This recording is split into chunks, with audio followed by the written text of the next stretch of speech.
I began by cutting the 3 sides of the whelping box down to measurements. I will drop those down in the description below.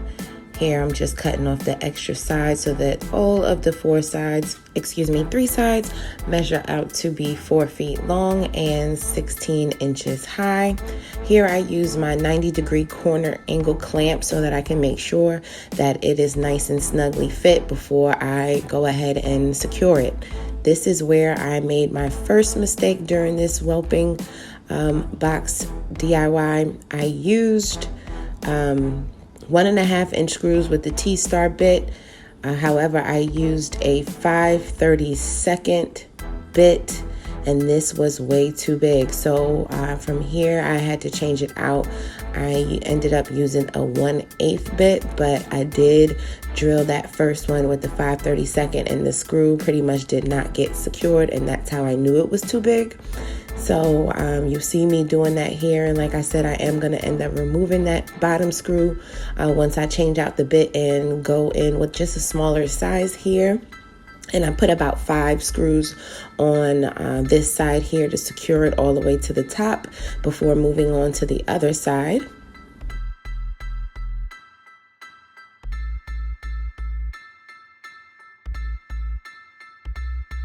And I'm just making some additional cuts. So again, 3 sides of the whelping box will measure the same, 4 feet by 16 inches high.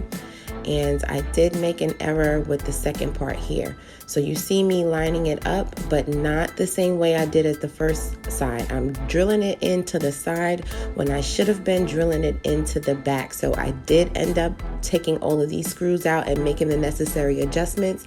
So please don't do the same mistake when building your box. So again, you shouldn't be drilling in from the side. You should be drilling it in from the back.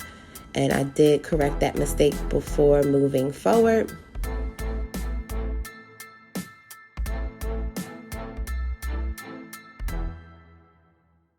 And this is what I have so far. It is not secured to the bottom just yet. I just wanted to sit it down on that platform to make sure that everything was going smoothly. That front part of the box is going to be measured at 4 feet by 12 inches. We wanted to reduce some of the height in the front so that our bitch has access to move in and out of the box. It is slightly a little high. Probably would go just a couple of inches shorter. You just want to make sure that front part is securing the puppies, not so much for your bitch, because again, you want to make sure that she is able to get in and get out of the box comfortably. So I'm just going to be securing the front here with 3 screws on each side. Once that's complete, I use these corner braces for some additional structural security, and I put 2 of them in each of the 4 corners of the box, and I was confident that they were secure.